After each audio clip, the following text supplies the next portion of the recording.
আসসালামু আলাইকুম, welcome back to my channel. কেমন আছেন সবাই? আমি তো আলহামদুলিল্লাহ ভালো আছি। তো অনেক দিন পর চলে এলাম, একটা মন চাইলো একটা ব্লগ বানাতে আজকে। এই হচ্ছে আমার এই ঘরের অবস্থা। তো আজকে জানি না কেন জানি সকাল থেকে ঘুমের থেকে উঠতে উঠতে এত দেরি হয়ে গেল যে আজকে রান্না বা ঘরের কাজ কিছুই হয়নি। এই হচ্ছে আমার রান্নাঘরের অবস্থা। তো যেহেতু আজকে আমার অনেক দেরি হয়ে গেল, তাই আমি ভাবলাম আজকে শর্টকাটে কোনো খাবার খাই যেটা আমার সুবিধা হবে। আবার চলে এলাম আপনাদের সাথে। কি রান্না করব আজকে? এই তো খিচুড়ি রান্না করব আজকে। তাই আমি খিচুড়ির এখানে ডাল চাল ধুয়ে রেখেছি, মশলা দিচ্ছি। আমি চলে এলাম রাইস কুকারে, যে মশলাগুলো সব মিশিয়ে দিচ্ছিলাম একসাথে চালের সাথে। তো এই পর্যায়ে আমি পানি দিয়ে দিব। এটা তো আমার খিচুড়িটা আমি বসিয়ে দিলাম। চলে যাব সোজা আবার রান্নাঘরে। এই তো আদা রসুন বাটতে চলে এলাম। আমরা তো সবসময় ব্লেন্ডারেই ইয়া করি, আদা রসুন মিক্সার করি। তো আজকে বাটায় বেটে খাই, আরও স্বাদ বেড়ে যাবে দ্বিগুণ। চলে এলাম আমার খিচুড়িটা দেখার জন্য। দুঃখের বিষয় কারেন্ট চলে গেছে। তো এখন চলে যেতে হবে গ্যাসে। এটা কি সুন্দর হয়ে আছিল, কারেন্টটা আর যাওয়ার সময় পেল না। চলে এলাম এক গ্লাস মিল্কশেক নিয়ে। তো এটা খাবো আর বৃষ্টি উপভোগ করতে আসলাম। এই তো। আর আমার মনে হয় এত ঝড় আসতেছে, তুফান, মনে হয় কি আমি ভিজে যাচ্ছি। চলে এলাম মাল্টি কুকার নিয়ে। আমি ভাবলাম যে চিকেনটা এখানেই বসিয়ে দিই। তো দিয়ে দিলাম তেল দিয়ে দিলাম পরিমাণ মতো। তারপরে দিয়ে দিব মশলা।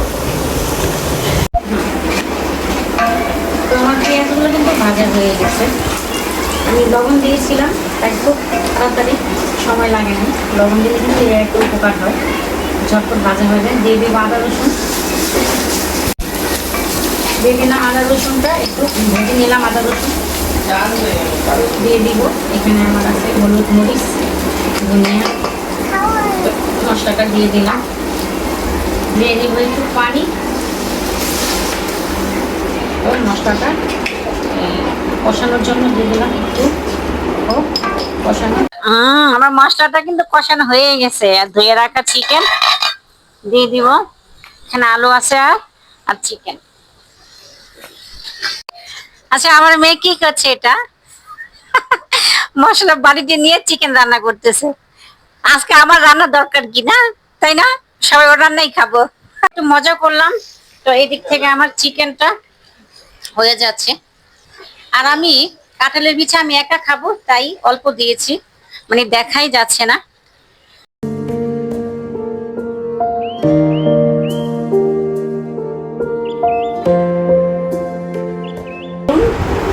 কি চলে আসলো আমার মেয়ের জন্য, একটু শেয়ার করি। হ্যাঁ দেখো, ওয়াও কি সুন্দর সুন্দর প্লাজো। ওয়াও, আচ্ছা আমি সবগুলোই দেখাচ্ছি এক এক করে।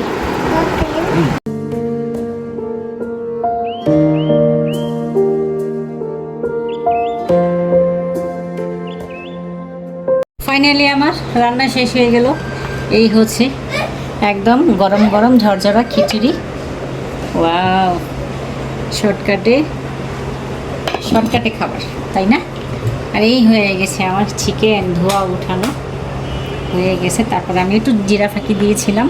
এমন এক প্লেট যদি কেউকে সাজায় দেওয়ানো যায়, সে খুশি মনে খেয়ে নেবে, তাই না? কেমন হয়েছে বলুন তো, কেমন হয়েছে অবশ্যই জানাবেন। আর আমি ভিডিওটা আজকে আর বেশি বড় করব না, পরে দেখা গেল বেশি লং টাইম হয়ে যায়।